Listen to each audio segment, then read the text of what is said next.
नमस्कार, बुलेटिनमध्ये आपल्या सगळ्यांचं स्वागत। मी प्रज्ञा कुलकर्णी हस्तक आणि बुलेटिनच्या सुरुवातीलाच महत्त्वाची बातमी। गणपती बाप्पाच्या उत्सवासाठी जाणारे जे कोकणवासी आहेत त्यांना वाहतूक कोंडीचा मोठा सामना करावा लागतोय, कारण मुंबई गोवा महामार्गावरती प्रचंड अशी वाहतूक कोंडी झाली आहे। लोणेरे येथे वाहनांच्या लांबच लांब रांगा लागल्यात। रात्रीपासूनच कोकणात जाणाऱ्या वाहनांच्या या रांगा लागल्यात। महामार्गावरील कामामुळे ही वाहतूक कोंडी होताना पाहायला मिळते। कोकणात जाणारे चाकरमानी या वाहतूक कोंडीत बरेच जण अडकले।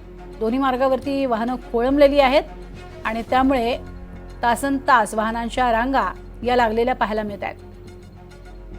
तर सध्या आपण बघतोय मुंबई गोवा महामार्गावरची ही दृश्य आहेत। रायगडच्या लोणेरे इथे या रांगा लागलेल्या आहेत, कारण बरीचशी कामं जी आहेत ती अर्धवट स्वरूपामध्ये आहेत। रस्त्याची कामं अजूनही काही ठिकाणी अर्धवट स्वरूपात आहेत आणि त्याचा फटका हा चाकरमानांना बसतोय आणि त्यामुळेच आपण बघतोय मुंबई गोवा मार्गावरती गोव्याकडे जाणाऱ्या दिशेने म्हणजे कोकणात जाणाऱ्या दिशेने या वाहनांच्या लांबच लांब रांगा लागल्यात। एक बाजू जी मुंबईकडे येणारी ती पूर्णपणे रिकामी, मात्र दुसरी रांग कोकणाकडे जाणारी प्रचंड वाहनांच्या रांगेने भरलेली आपल्याला पाहायला मिळते।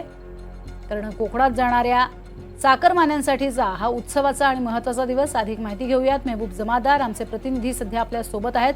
मेहबूब, सध्याची काय स्थिती आहे आणि नेमकं कारण काय आहे इतक्या मोठ्या रांगा लागण्याचं?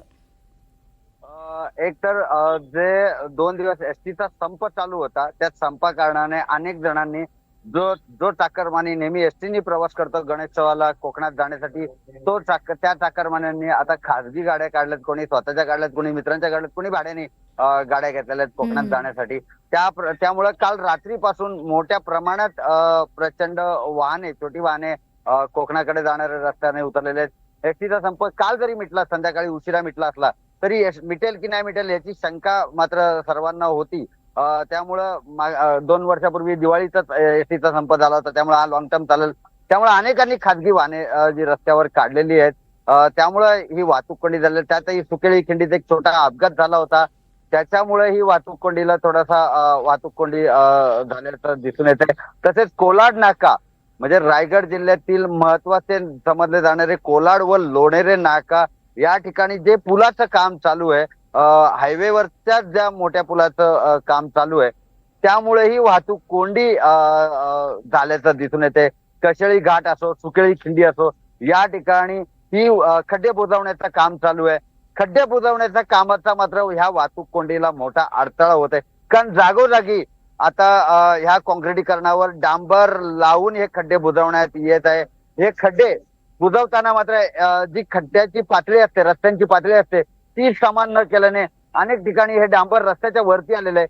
त्यामुळे ही गाड्या स्पीड ब्रेकरला जसे गाड्या स्लो चालतात तसे ह्या वाहने स्लो या ठिकाणी घेतले जातात व जागोजागी 1-1 मिनिटावर 2-2 मिनिटावर मोठ्या प्रमाणात हे खड्डे बुजवलेले जे आपल्याला दिसत आहे कोकण मार्गावर, त्यामुळेही वाहतूक कोंडी म्हणजे वाहने हळू चालतात व त्यामुळे वाहतूक कोंडी होते। एकूणच जरी खड्डे बुजवायचं काम मोठ्या प्रमाणात प्रशासनाने हाती घेतलं असलं तरी पण रस्ता दुरुस्ती व खड्डे दुरुस्ती व खाजगी वाहने, एसटी 2 दिवस एसटी संपामुळे खाजगी वाहने रस्त्यावर निघाल्यामुळे ही वाहतूक कोंडी सध्या जाणवत आहे।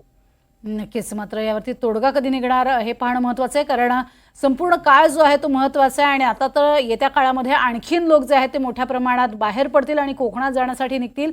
यावरती येत्या काळात काय तोडगा निघतो हे पाहावं लागेल। तुर्तास धन्यवाद मेहबूब या संपूर्ण माहितीसाठी।